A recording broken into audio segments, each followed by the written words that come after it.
palavra de Deus aqui. Eu queria ler com vocês o texto de Neemias, capítulo 8.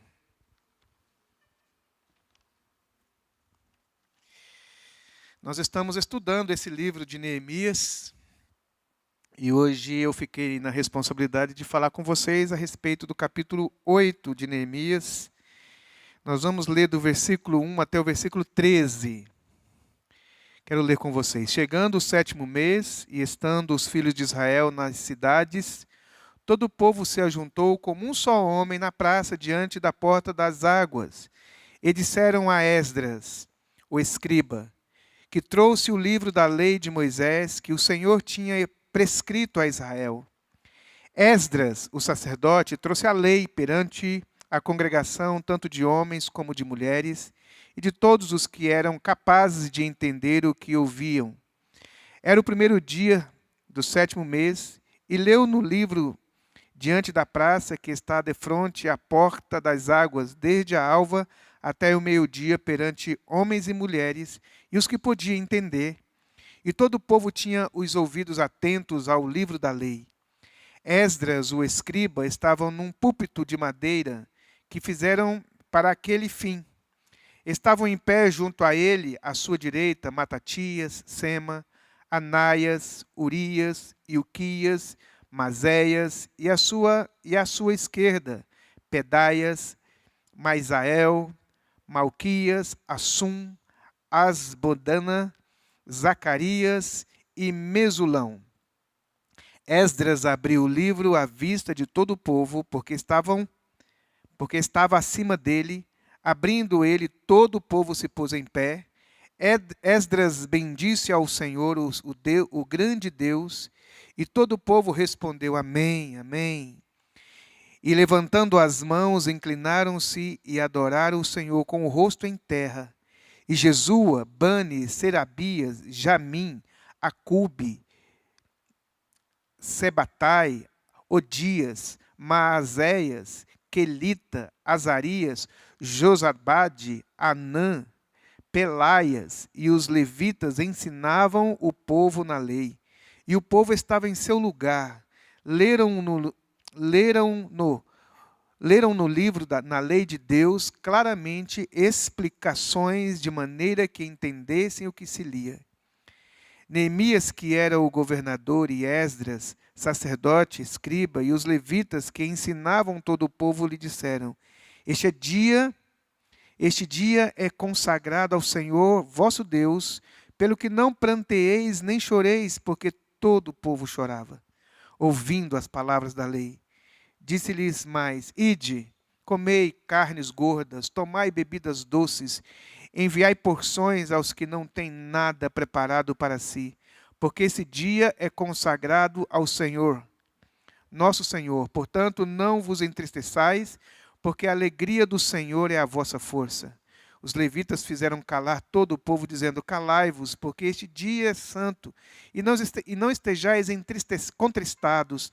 Então todo o povo de Israel foi a comer, a beber, e a enviar porções, e a regozijar-se grandemente, porque tinham entendido as palavras que lhes foram explicadas. Versículo 13. No dia seguinte, ajuntaram-se a Esdras, o escriba, os cabeças das famílias e todo o povo, os sacerdotes e os levitas, e isto para atentarem nas palavras da lei. Querido Pai, nessa manhã nós estamos aqui com aqueles irmãos naquele dia, para também ouvir a sua palavra, celebrar teu nome, glorificar o teu nome. Seja exaltado entre nós, glorifica o teu nome entre nós, nos ensine a tua palavra nessa manhã, Senhor. Em nome de Jesus. Amém.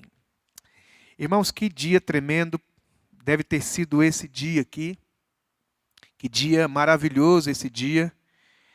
Tanto o capítulo 8 quanto o capítulo 9, uma reunião extraordinária, uma reunião de avivamento, uma reunião poderosa, em que houve uma manifestação de conversão, houve uma manifestação de Deus no meio do povo, que nós que somos da igreja já experimentamos muitas vezes.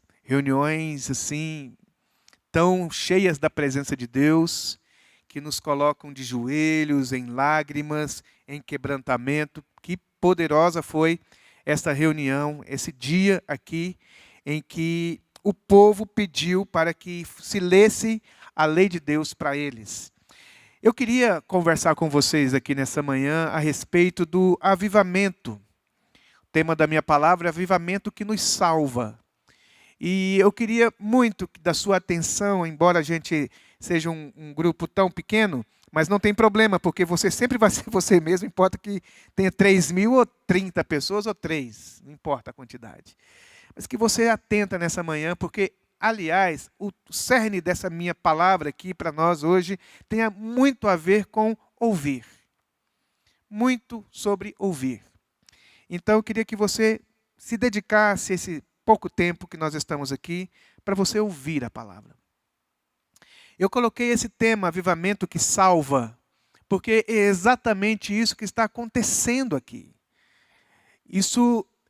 Essa ação no meio do povo, essa avidez, esse desejo pela palavra, e essa palavra lida e a reação que ela causa quando se é lida a palavra no meio do povo, o que nós podemos afirmar sem nenhuma dúvida é o que está acontecendo aqui no capítulo 8, aliás, no livro todo, é uma ação de Deus no meio dos irmãos, no meio da igreja, no meio do seu povo. Avivamento é uma palavra que as pessoas, muitos irmãos têm vários conceitos, os estudiosos, as pessoas têm vários conceitos do que seja avivamento. E eu coloquei um conceito aqui, que avivamento é uma ação deliberada do Senhor. Uma ação deliberada do Senhor a fim de restaurar aspectos fundamentais em nosso relacionamento com Ele. O que é avivamento? Avivamento é uma ação deliberada, soberana, que tem iniciativa em Deus, que não foi provocada por alguma coisa para que Deus pudesse fazer, mas Deus se manifesta no meio do seu povo de forma soberana, a fim de restaurar alguns aspectos que são essenciais da nossa relação com Deus. Para vocês terem uma ideia, por exemplo, no livro de Apocalipse, capítulo 3, o aspecto que estava amortecido ali na igreja de Éfeso não era o zelo. Eles eram zelosos de Deus. Eles eram trabalhadores na obra de Deus. A Bíblia diz assim, conheço as tuas obras. Mas havia um aspecto que precisava de um toque, de um frescor, de um sopro, de um avivamento, que era o voltar ao primeiro amor.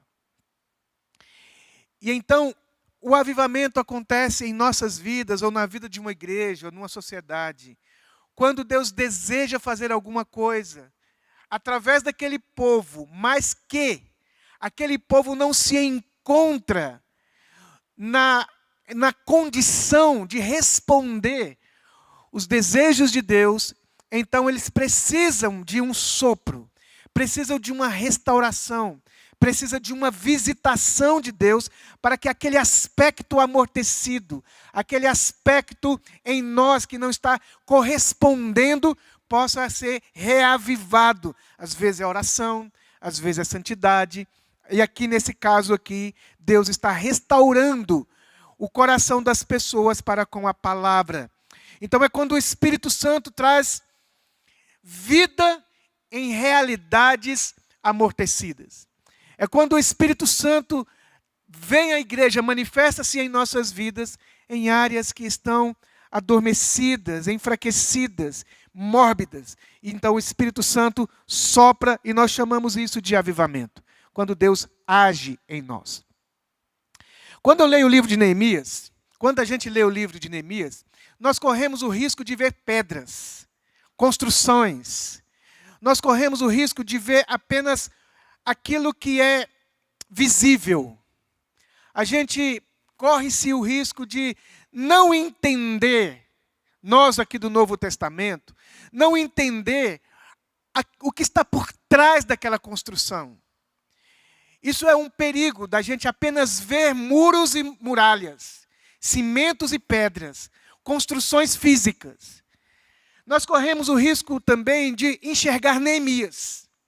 Achar que Neemias é o assunto do livro.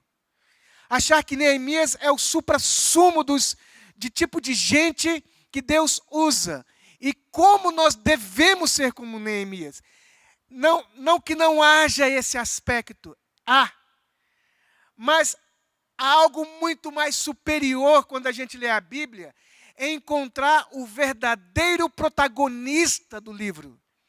E o verdadeiro protagonista do livro e dos livros da Bíblia não são os heróis que nós encontramos ali, como Davi, Jonas, ou Abraão, ou qualquer que seja a pessoa que Deus esteja usando. O protagonista principal é o próprio autor, é o próprio Deus. E essa é a maneira que quando eu vou pregar a palavra de Deus para os irmãos aqui, falando sobre alguns livros ou algumas pessoas, é mostrar quem é que está por trás de Neemias. Quem é que está por trás de Abraão.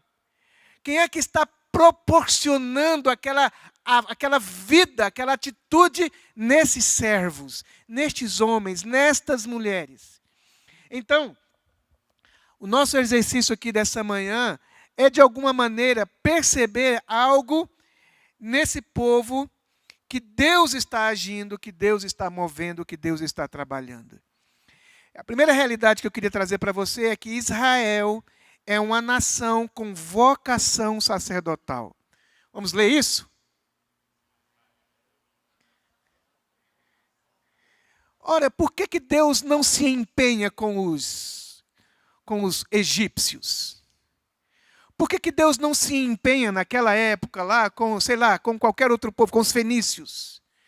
Por que Deus não se empenha em restaurar, em avivar, em trabalhar com os babilônicos?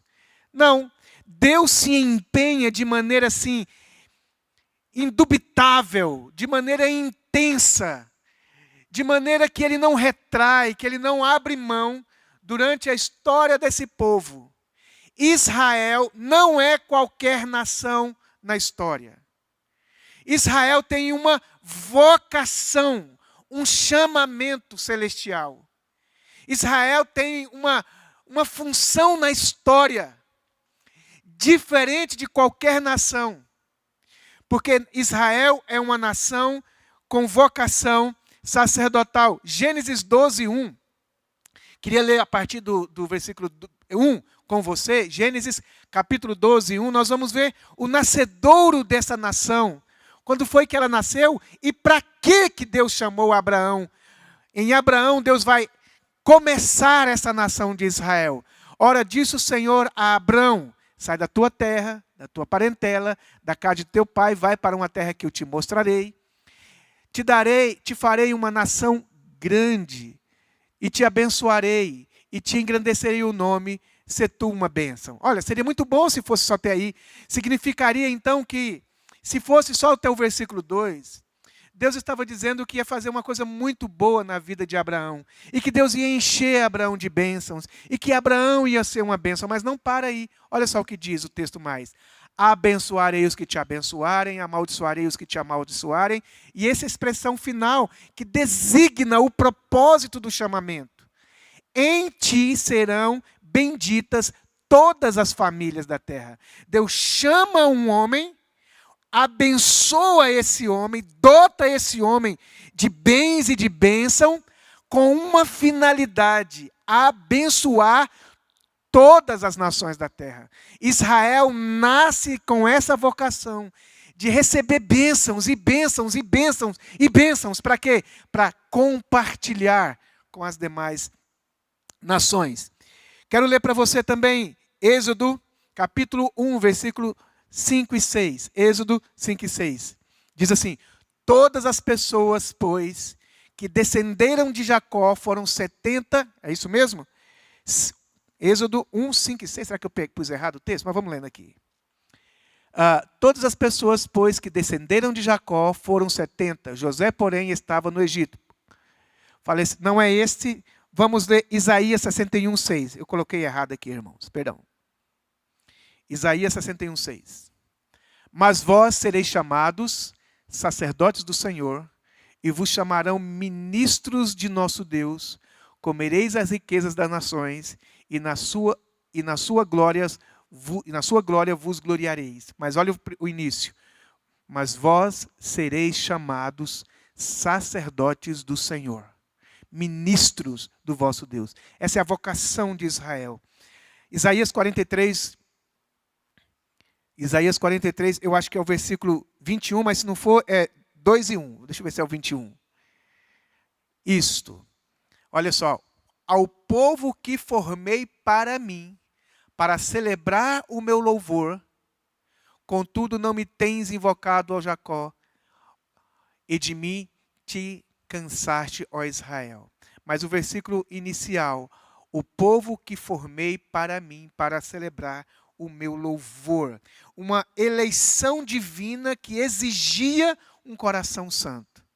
Deus chama esse povo, Deus se revela a esse povo e designa a esse povo uma missão, mas pede que esse povo seja um povo peculiar, um povo consagrado. Jeremias 2:3.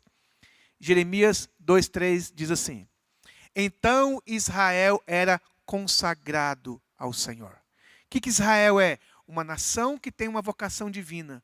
Mas essa vocação que Deus dá a Israel precisa fazer com que Israel se volte para o seu Deus. Abandona os ídolos, os demais deuses, e se volte inteiramente, intensamente para o seu Deus. Levítico 20:26. Levítico 20:26. Ser-me-eis santo. Ser-me-eis santo. A palavra santo para nós, muitas vezes, está muito linkada a não pecar. Mas a Bíblia, ela dá um passo além disso, sobre o que é ser santo. O que é ser santo é mais do que não pecar. Ser santo é ser separado. Sabe quando você vai numa loja e você vai comprar mexerica, por exemplo? Você vai lá no balcão, tem a mexerica lá, cheinho de mexerica. Todas as pessoas que estão lá no supermercado, elas vão e põem as mãos nas mexericas. Aquilo não é de ninguém, aquilo é comum, está de todo mundo. Qualquer pessoa pode pegar aquela mexerica ali. É do supermercado, né? Mas está ali à disposição, qualquer um pode pegar aquela, você tira a mão, vem outro e pega aquela que você pôs a mão. Ela está ali para todo mundo pôr a mão. Qualquer um pode pôr a mão. E você pode levar, a pessoa que compra, leva e faz suco lá, faz doce, faz o que ela bem quiser, dá para os bichos, enfim, faz o que lhe aprouve o coração. O que é ser santo? É quando alguém pega aquilo que é comum e agora não pertence mais ao universo do todos. Agora aquilo ali é seu, para o seu uso exclusivo. Nesse momento em que você pega aquele objeto, aquilo está consagrado, aquilo está santificado, aquilo está escolhido, aquilo lhe pertence. Isso é ser santo. Ser santo é ser um tesouro particular. É pertencimento. É que agora Israel não está no meio das nações à disposição dos demais deuses, servindo aos demais deuses ou aos interesses pessoais de Israel. Israel agora é um povo chamado dentre as outras nações para pertencer a Deus e viver para Deus e fazer as coisas concernentes ao propósito de Deus. Nesse sentido, Israel, ser-me-eis santo, porque eu também sou santo, ou seja, eu também sou separado, eu também não sou do comum, não há outro como eu, né? No sentido de Deus dizendo. Deuteronômio 7:6. Deuteronômio 7:6, porque tu és povo santo ao Senhor teu Deus. O Senhor teu Deus te escolheu para que lhe fosse o seu povo próprio de todos os povos que há sobre a terra. É o que eu acabei de falar para os irmãos. Você é um povo santo ao Senhor teu Deus, separado entre todos os povos que há sobre a terra. Um povo que recebeu revelação de Deus, leis, profetas e tudo mais. Queria ler com você o que está escrito em Romanos, capítulo 9. Romanos, capítulo 9. Deixa eu ver se eu acho aqui. Eu não coloquei no meu esboço. Romanos, capítulo 9, por favor. Abre lá, Romanos, capítulo 9. Deixa eu ver se eu coloquei aqui no meu celular.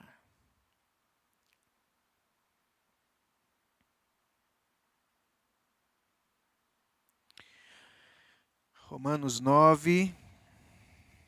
Deixa eu ver se eu lembro. Não sei se é 6. Vê se é o 6 aí. Põe o 6, deixa eu ver. Que diz assim, que Deus de Israel tem... Vê se é o 4, deixa eu ver, se eu lembrar. Versículo 4. Aqui, ó.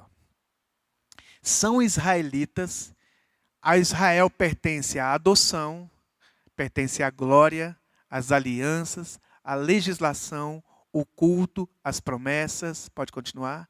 Deles são os patriarcas e também deles descende um Cristo segundo a carne, o qual é sobre todos Deus bendito para todo sempre. Amém. Israel, então, carrega no seu bojo, no seu coração, na sua história, estas bênçãos. Eles carregam, recebem de Deus revelação, eles recebem de Deus essa revelação de um Deus único. Todos os outros povos adoram vários outros deuses. Mas Deus se revela a Israel. Qual que é a missão de Israel? A missão de Israel é trazer a revelação do único Deus. A missão de Israel é mostrar para o mundo e para a história que não existem várias divindades, que não existe vários deuses, existe um só Deus. Israel então recebe essa comissão, que há somente um Deus. No texto de Deuteronômio, no capítulo 6, versículo 4, se eu não estiver enganado, Deuteronômio 6,4, deixa eu ver se é 6,4 mesmo. Põe aí, por favor, Deuteronômio 6,4. Ouve, ó Israel, o Senhor, nosso Deus, é o único Senhor. Esta é a palavra de Israel para as outras nações. O Senhor, nosso Deus, é único. Não existe outros deuses. E quando os profetas vão orar no Velho Testamento, eles dizem assim, Senhor, todos os deuses das demais nações não passam de imaginação dos homens. Israel tem essa vocação de revelar Deus para as demais nações. E também não só isso, Israel está prenho, né? Israel está grávida. É uma mulher grávida andando na história, trazendo as mensagens de Deus para revelar ao povo, mas Israel também traz dentro de si o seu Messias. Olha só, esse povo então que tem a incumbência de revelar o Deus único, o caráter desse Deus único, a santidade desse Deus único, a reverência desse Deus único, a natureza desse Deus único, precisa se adequar a esse Deus. Israel precisa trazer na sua própria existência, no jeito como eles se relacionam com as demais pessoas. Por favor, Deuteronômio capítulo 4, versículo 6. Olha o que se espera de Israel quanto à lei. Deuteronômio 4, 6. Guardai-vos, pois, de cumprir os mandamentos, porque isto será a vossa sabedoria, o vosso entendimento perante os olhos dos povos que, ouvindo todos estes estatutos, dirão, certamente este grande povo é gente sábia e inteligente, porque, olha só o versículo, pois que grande nação há que tenha deuses tão chegados a si como o Senhor, nosso Deus, todas as vezes que o invocamos. Esta era a maneira que a relação de Israel com Deus deveria provocar nas demais nações, cumprindo o que Deus falou para Abraão, em ti serão benditas todas as nações. Então as nações iam olhar para Israel, ver como eles lidam com as leis cerimoniais, as leis de relacionamento, de que não deveriam ter escravos, os pobres não deveriam ser abandonados, não deveria ter injustiça, as pessoas deveriam viver corretamente diante do seu Deus. Então as demais nações, ao verem essa relação de Israel com Deus, e ver que entre o povo havia justiça, então as demais nações poderiam glorificar e se converter a Deus. Então esse povo, eles têm uma grande comissão, uma grande responsabilidade. Eles então em caindo, em se desviando, faz com que o propósito de Deus também fique sem respaldo para alguém falar. Fique sem profeta, fica sem gente. Então esse é o ponto 2 que eu queria falar com você. Esse ponto 1, que Israel é um povo vocacionado, tem uma missão diante das nações, diante da história. 2, esse povo é bem-aventurado por ser escolhido. Vamos dizer isso?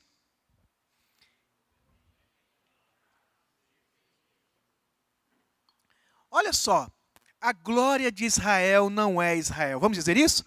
A glória de Israel não é Israel. Você corre muito perigo quando você diz assim, ó, irmãos, nós temos que ser igual à igreja primitiva. Nós não temos que ser igual à igreja primitiva, porque a igreja primitiva teve muitos problemas, igual à igreja de hoje. Porque você acredita que a igreja primitiva, a glória da igreja primitiva é a igreja primitiva. Mas se você lê os discípulos de Jesus antes do Pentecostes, eles são completamente reprováveis. Aí você lê a Bíblia depois do Pentecoste e você vai ver coisas extraordinárias acontecendo. Porque a riqueza da igreja, ou a riqueza de Israel, não é Israel e nem é a igreja. É o Deus que está agindo tanto em Israel quanto na igreja. E aqui nós vemos que a glória, a bem-aventurança de ser esse povo escolhido não é o povo por ser especial, fiel, honrado, destemido, corajosos. Não, Israel não é assim. Deixa eu mostrar alguns versículos para vocês verem sobre isso. Deuteronômio 7, versículos 7 e 8. Não vos teve o Senhor afeição, nem vos escolheu, porque fosseis mais numerosos do que qualquer povo, pois éreis o menor de todos os povos. Israel não é forte, poderoso, grande, porque eles eram grandes. Não, porque o Senhor vos amou. E para guardar o juramento que fizemos aos vossos pais. Então Deus escolhe Israel não é porque ela é grande, forte, poderosa, nação potente. Não, Deus escolhe Israel por uma questão sentimental. Deus ama Israel. Deuteronômio 9, 4 e 6. Quando, pois, o Senhor teu Deus os tiver lançado de diante de ti, os teus inimigos, não digas no teu coração, por causa da minha justiça, é que o Senhor me trouxe essa terra para a possuir, porque pela maldade dessas gerações é que o Senhor as lança de diante de ti. Veja, as vitórias de Israel não têm a ver com a força de Israel. As vitórias de Israel têm a ver com o Deus de Israel. As bênçãos, a bem-aventurança de Israel, não é porque Israel é Israel.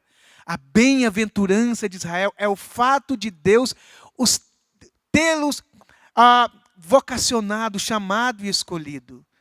E por causa disso, mesmo que Israel, na história eu vou mostrar para os irmãos, os naufrágios, as quedas, as debilidades, a rebeldia, o coração rebelde contra Deus, Deus não os abandona, porque essa é a bem-aventurança. O fato deles serem um povo tão difícil, e mesmo assim, eles são bem-aventurados não porque são fiéis, eles são bem-aventurados porque um Deus bom está lidando com um povo infiel e os faz com que, nos seus momentos de declínio, Deus os levanta novamente. Essa é a bem-aventurança. Isso faz da gente um povo abençoado, um povo mais bem-aventurado. Levítico 20, versículo 24, versículo 26. Olha o que diz. Mas vós, outros, vos tenho dito, em herança possuirei a sua terra, e eu vou lá darei para que a possuirdes, terra que mana leite e mel. Eu sou o Senhor vosso Deus, que vos separei dos demais povos. Farei, pois, distinção entre os animais limpos, e aí Deus está dizendo para eles a respeito dessa ação de Deus ter escolhido esse povo. Isaías 41, 14. Isaías 41. Não temas, ó vermezinho de Jacó, povozinho de Israel. Olha só quem é Israel. Vermezinho. Quem é o povo de Israel? Povozinho. É povo pequeno, é insignificante, é Jacó.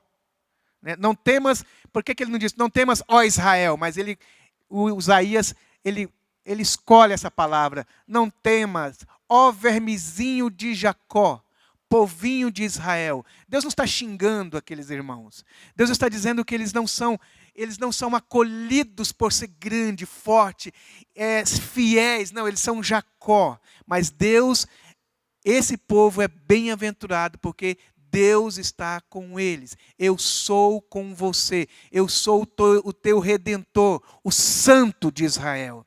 Que maravilha, eu sou com você. Quanto ao povo, veja só, quanto a esse povo, olha o que diz Neemias, capítulo 9, a partir do versículo 26, a respeito do povo.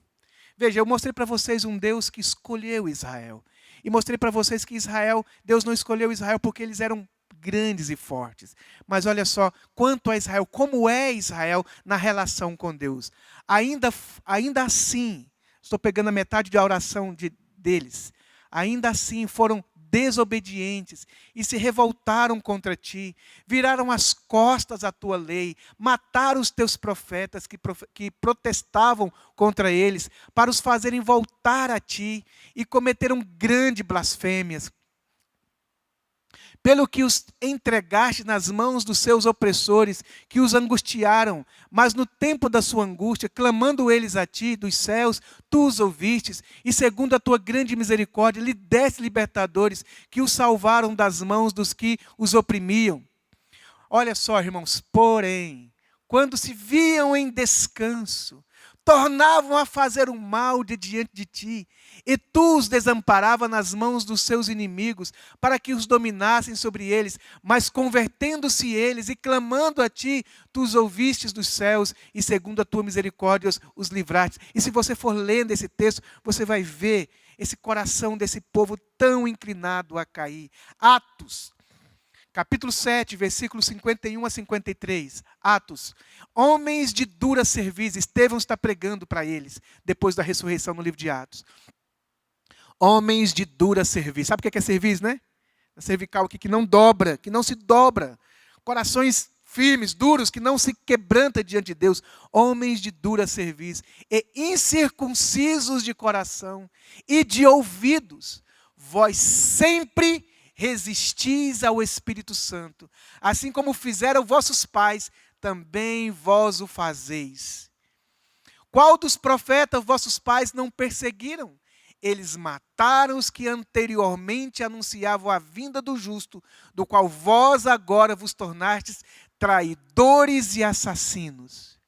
Quero mostrar mais textos para vocês a respeito disso, que esse povo é um povo inclinado para não ouvir a Deus. Israel, durante a sua trajetória, não guardou a palavra de Deus. Hebreus diz que eles não entrariam no descanso, porque eles não ouviam a palavra de Deus. Olha só, irmãos, presta atenção. Uma grande responsabilidade, que é revelar Deus e trazer o Messias, dado a um povo frágil e fraco, e um povo que não era sujeito a Deus. Então Deus, na rebeldia do seu povo, tempos em tempo, precisava trazer então avivamento para esse povo. Precisava mexer com esse povo, porque se deixasse por conta do próprio povo, a obra de Deus e o que Deus queria fazer com essas pessoas não iria à frente. Uma tão grande responsabilidade a um povo tão frágil e fraco na sua fidelidade a Deus. Terceiro, Deus aviva.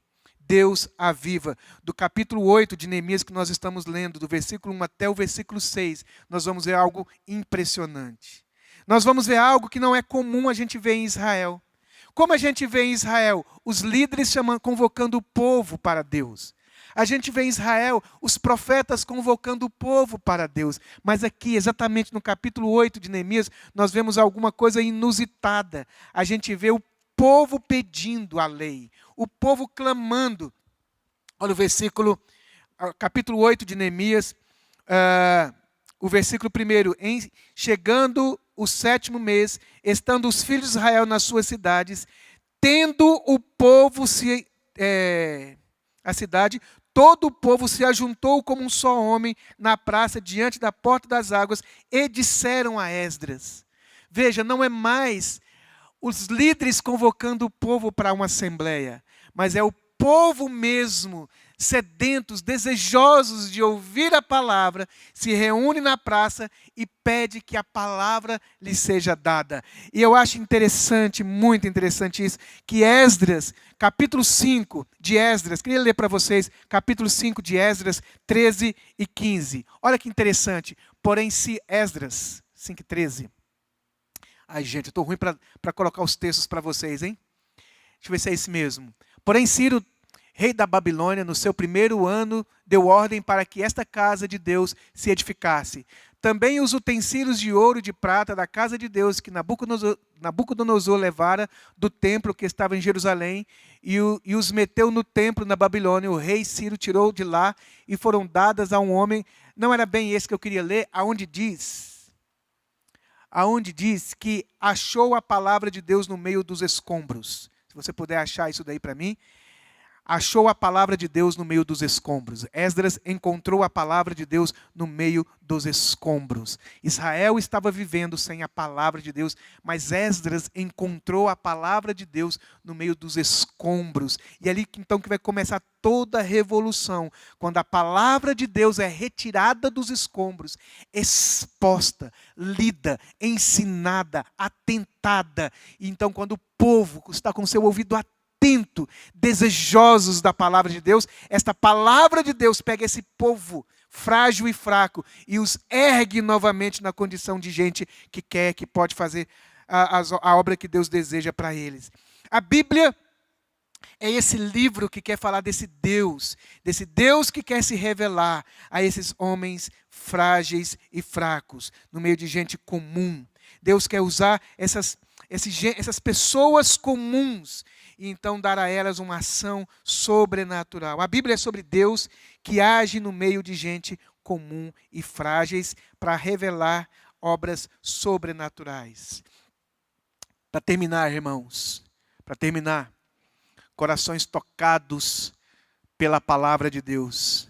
Corações tocados pela palavra de Deus. Quando Neemias vai ler a palavra, ele vai ler a palavra, tem algumas coisas aqui no livro de Neemias, capítulo 8, que diz assim, eles ouviram. Olha outro texto assim, os ouvidos atentos.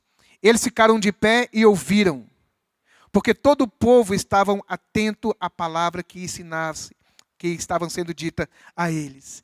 Está falando da maneira como, pelo Espírito de Deus, aquelas pessoas estavam se relacionando com a palavra naquele dia. A maneira de ouvir a palavra. E eles choraram muito. Esdras começou a ler o livro e o povo começou a chorar muito. Eles ficaram de pé de manhã, das 6 da manhã, da aurora, até ao meio-dia, em pé. Eu fico imaginando, né? Que coisa tremenda. As pessoas em pé durante 6 horas. Não tinha salinha de criança, salinha de jovens, não tinha cadeiras confortáveis como as nossas, ar-condicionado, microfone, nada, muito rústico. O povo, milhares deles, em pé. Eles abriram um livro e o povo em pé ouvindo atentamente como um só homem. Como se tivesse uma pessoa sem nenhum barulho. Todo mundo atento. E à medida que iam lendo e explicando, as pessoas começavam a chorar. E a chorar tanto. E a chorar tanto a ponto dos líderes ali, das pessoas disserem para eles, hoje é dia de alegria. Eu imagino que eles não estavam entendendo. Se fosse o povo do Novo Testamento, eles iam saber que aquelas lágrimas não eram só de tristeza por tristeza, era compungimento, era quebrantamento, era arrependimento. As pessoas estavam tocadas pela palavra. Por que eles foram tocados? Preste atenção aqui. Por que eles foram tocados assim? Por que eles choraram tanto assim? Por que eles se dobraram tanto assim a Deus? Porque eles estavam ouvindo a palavra. Quero que vocês leiam comigo Isaías 1:2. Isaías 1:2 diz assim, ouve, ó céus. Vamos dizer? Ouve. Fala para o seu irmão, ouve. Ouve, ó céus, e dá ouvidos, ó terra. Não há como Deus mexer com você sem que não seja pela palavra. É a palavra de Deus que move as nossas vidas. É a palavra de Deus que coloca a gente numa condição correta diante de Deus. Mas para você ouvir a Deus, para você escutar de maneira que você seja tocado. Você só vai ser tocado no seu coração se você der ouvido. Não é que tenha gente para falar. Pode trazer o pregador mais sensacional do mundo, o cara mais culto, mais ungido, mais poderoso para falar com a gente. Se a gente não estiver com o ouvido para ouvir, não vai resolver nada. Porque se você não estiver com o ouvido para ouvir, você vai matar os profetas. Não foi isso que Deus falou? Eu mandei profetas, vocês mataram, vocês perseguiram. Deus tentando falar, porque a maneira que Deus tem para tocar a igreja, para mexer com a gente, não é com milagres, é com a palavra. É com o ensino da palavra.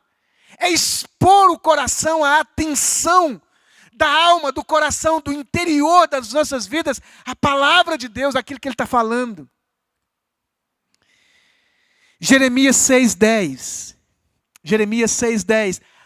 A quem falarei e testemunharei para que ouçam? Eis que os seus ouvidos estão incircuncisos e não podem ouvir. Eis que a palavra do Senhor é para eles coisa vergonhosa e não gostam dela. Irmãos, que tragédia! O povo de Deus, o povo que tem que ser profeta de Deus nas nações, esse povo de Israel que deve ser sacerdote das nações, não gosta de ouvir a palavra de Deus. Já imaginou? Pastores que não gostam da palavra de Deus, cristãos que não gostam da palavra de Deus, dirigentes de louvor, ministros aqui que não amam a palavra de Deus, como vão ser profetas para as nações? Como vamos iluminar o mundo se a gente não tem apreço, apego, desejos pela palavra de Deus? E por que nós não somos tocados? Mateus 13, 15. Jesus explicando a parábola, Mateus 13, 15. Porque o coração deste povo está endurecido, de mau grado ouviram. Ouviram sem querer ouvir, ouvir com vontade de ir embora, ouvir com vontade de terminar. Ouviram de mau grado, com os ouvidos, e fecharam os olhos, para não suceder que vejam os olhos, ouçam com os ouvidos, entendam com o coração e se convertam. Olha a matemática, ouvir de bom grado. Abrir os olhos para ver, abrir os ouvidos para entender, abrir o coração para se converter e então ser curado. Por que esse povo está sendo mexido? Por que eles vão, no capítulo 9, confessar pecados? Por que eles vão restaurar o culto? Por que eles vão se voltar para Deus? Por causa da atenção que eles estão dando para a palavra. Por causa do voltar-se para a palavra. Olha, você não vai conseguir ser um homem de Deus, uma mulher de Deus. Nós não conseguiremos ser uma igreja adequada se o nosso coração é um coração distraído para com as Escrituras. Se a gente não gosta de ouvir, você acha que era lindo eles ficarem lá ouvindo uma leitura? Se eu passar aqui 3 horas lendo um texto para você, 3 horas, 5, no caso deles, 6 horas lendo um texto, você de pé. Mas nós somos o povo que gosta do show, irmãos.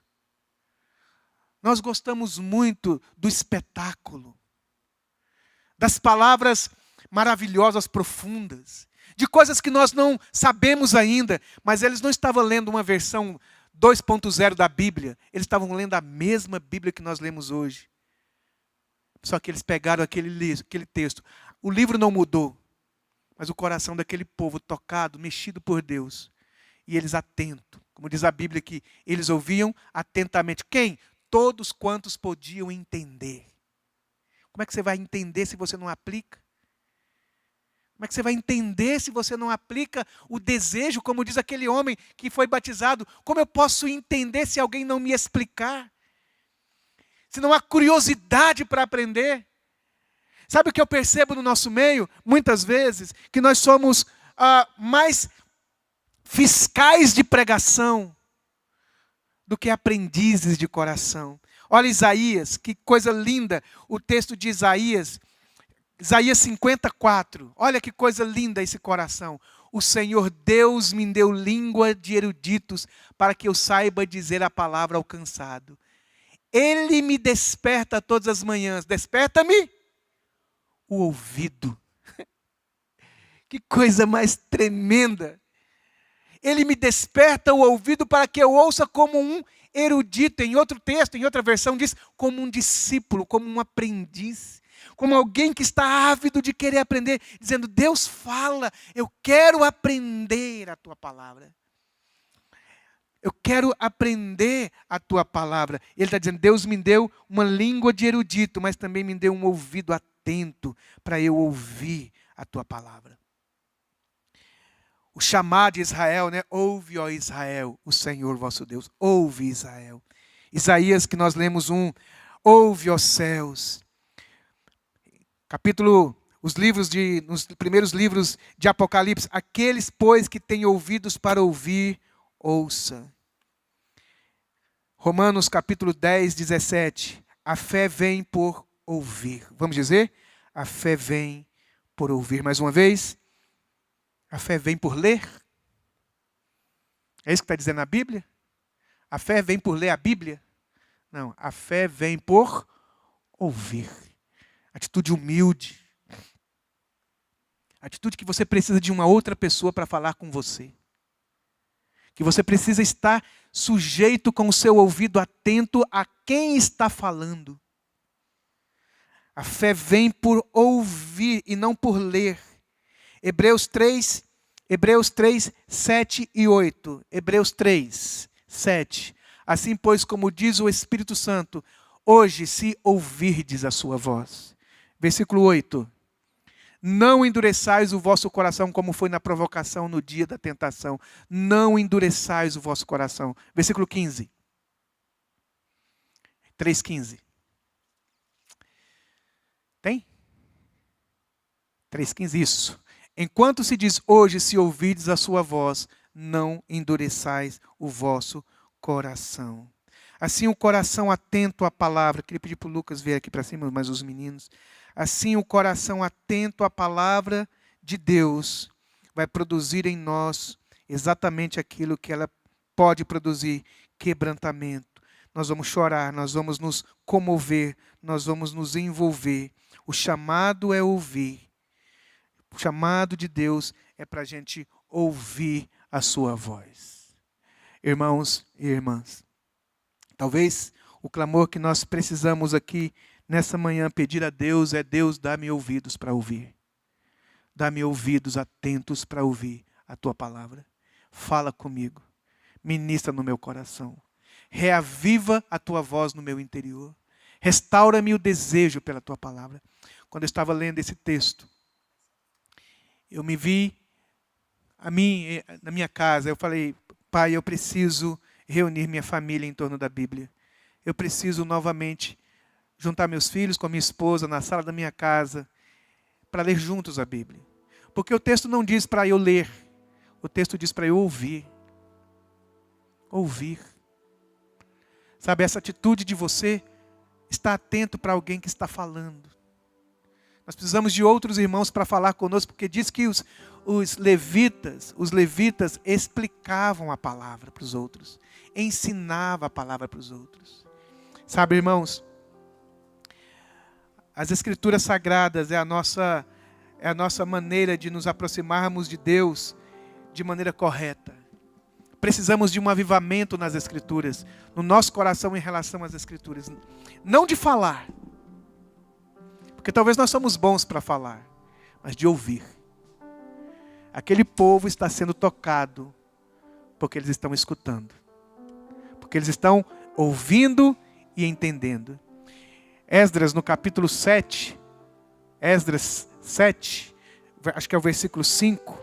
Esdras 7, 5, se tiver aí, deixa eu ver se é Esdras 7, 5 mesmo. Deixa eu ver se é Esdras 7, 5. Filho de Abisai, filho de Finéias, filho de Eleazar, filho de Arão, o sumo sacerdote. Estou ruim de texto hoje, irmão. Passa mais um, deixa eu ver se eu acho aí. Não, ele diz assim que ele aplicou o coração dele para ler, entender, praticar e ensinar. Esdras tinha aplicado o coração para buscar a palavra de Deus, aplicado o coração para entender a palavra de Deus, aplicado o coração para praticar a palavra de Deus e depois então ensinar a palavra de Deus. Olha que coisa tremenda. Esdras está lendo o texto, mas Esdras está lendo um texto que primeiro ele leu para si, ele aplicou o coração naquilo e depois ensinou aquilo. Precisamos ser uma igreja da palavra. Precisamos, porque Esdras tinha 7:10, porque Esdras tinha disposto o coração para buscar a lei do Senhor e para a cumprir e para ensinar em Israel os seus estatutos e os seus juízos. Nós não temos nada a fazer na igreja até que a palavra de Deus seja falada. Nós não temos nada que praticar na igreja que seja mais precioso e importante do que nos derramar diante da palavra. Nós estamos, às vezes eu fico vendo na nossa maneira de ser, que você acredita que tem gente que ainda na igreja acredita em horóscopo, que se guia por horóscopo, em signo. A gente de virgem não dá certo com gente de escorpião. Que isso? Gente que não sai de casa sem ver o horóscopo. Gente que não sabe mais o que é ressurreição e reencarnação. A igreja de hoje está lotada de gente, os prédios estão lotados de gente, e eles ainda consultam, veneram Maria. Tem ídolos guardados em suas casas. Não pode ver chinelo desvirado porque dá azar. Espelho quebrado o quê? 7 anos de azar. Escuta uma coisa, bate na madeira. Não passa debaixo de escada. Tem medo de gato preto. Cheio de crendices. Porque se desviou da palavra. Igrejas que você entra lá, você não sabe se aquilo ali é uma igreja ou um centro espírita. Quem quer ser espírita, amém. Respeitamos todas as religiões. Estava sentado com uma colega e ela dizendo, nós temos uma fé muito parecida. Eu falei assim, não temos. Não temos mesmo. Nossa fé é completamente diferente. Ela falou assim, por quê? Porque eu perguntei, o que significa a crucificação e a morte de Jesus para você? O centro da minha fé tem a ver com a morte e ressurreição de Jesus. E o que significa isso? Mas milhares de cristãos não sabem o significado da morte e da ressurreição de Jesus. Ainda creem na salvação por obras. Creem na salvação pelas obras. Porque nos desviamos das Escrituras. Igrejas que estão se tornando liberais demais por desviar das Escrituras. Igrejas que estão se tornando legalistas, judaizantes demais por desviar das Escrituras. Pessoas que estão se tornando fariseus demais por desviar das Escrituras. Esposas que não amam e não se submetem aos seus maridos porque estão se desviando das Escrituras. Maridos que não amam as suas esposas como Cristo amou a igreja porque não se aplicam às Escrituras. Filhos que não obedecem e não honram seus pais porque estão desonrando as Escrituras. Cultos vazios de fervor porque estão abandonando as Escrituras, servindo de qualquer jeito, fazendo como quer fazer, porque estão se desviando das Escrituras, não estão aplicando o coração para as Escrituras, namoram de qualquer jeito, trabalham de qualquer jeito, têm conceitos a respeito da vida fora das Escrituras. Mas à medida que o nosso coração vai se aplicando, a gente vai endireitando as veredas, não é assim que eles fizeram? Você lê depois o versículo 13 em diante, eles vão reformular o culto. Eles vão fazer as cabanas para restaurar o que a lei manda. Eles vão se sujeitar e o capítulo 9 começa, eles confessando pecados. Eles glorificando o nome de Deus. Por quê? Aonde está o segredo do reavivar? A ação de Deus, trazendo a centralidade das Escrituras. Que sejamos um povo com 10 membros. 10 pessoas aqui. Mas que nós sejamos leais e fiéis às Escrituras. Porque o que adianta a gente encher esse lugar aqui de gente, negando a eficiência das Escrituras, negando a eficácia das Escrituras, negando o verdadeiro ensino das Escrituras.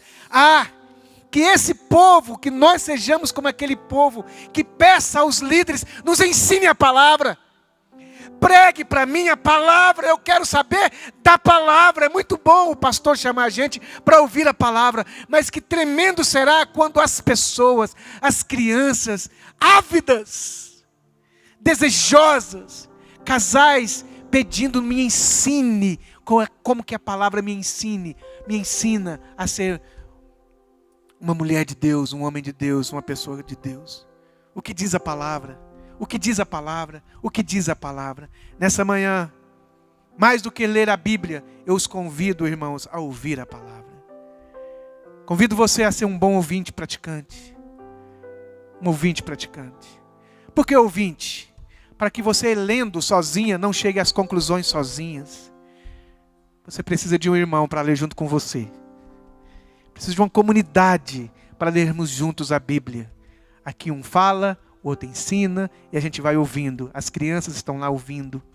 Os jovens estão ouvindo. Os casais estão ouvindo. E assim então nós poderemos ser, como disse 1 Pedro, 2 Pedro, não me lembro agora. Vós sois para mim nação santa. Tesouro particular. Povo de propriedade exclusiva de Deus. A fim, só então, a fim de proclamardes as virtudes daquele que vos chamou das trevas para a sua maravilhosa luz. Essa é a nossa vocação celestial.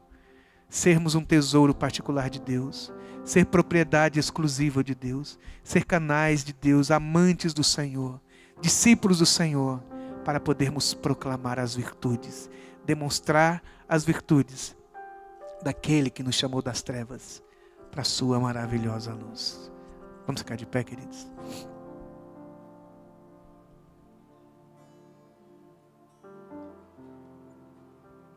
Aleluia, Senhor Jesus, nessa manhã. Esse ensino talvez, ó Deus, um pouco demorado, um pouco, ó Deus, cheio de textos. Senhor, de colocar alicerces, e não paredes bonitas, mas alicerces que precisam ser colocados como fundamentos para que a gente pise. Senhor Jesus, eu peço que o Senhor aplique isso no nosso coração. A conversão do nosso coração às Escrituras. A conversão do nosso coração aos ensinos. Não só ouvir, não só saber, mas praticar, se render. Que as tuas palavras alcancem os nossos corações ao ponto de nos colocar em arrependimento. Que a tua palavra alcance o nosso coração ao ponto de nós não ter outra coisa a não ser chorar e chorar e chorar na tua presença. Que a gente seja, ó Deus, tão tocados, que vamos precisar de irmãos para chegar. Levante-se, se alegre-se, compartilhe-se. Porque agora, Deus, tocados, mexidos, nós estamos prontos para Ti. Tocados e mexidos, quebrantados, iluminados por Sua palavra, nós poderemos ser luz para as nações. Tocados, mexidos com a Sua palavra, em que ela se torna o centro das nossas vidas, em que ela se torne fundamento para os nossos pés, nós teremos o que dizer, porque nós teremos o que mostrar, sendo sal e luz, para que esse mundo, meu Deus, veja na igreja aquilo que o Senhor é. Veja em nós aquilo que o Senhor é em nós e entre nós. Santifica-nos na verdade. A Tua palavra é a verdade, Senhor. Em nome de Jesus. Amém. Vamos cantar.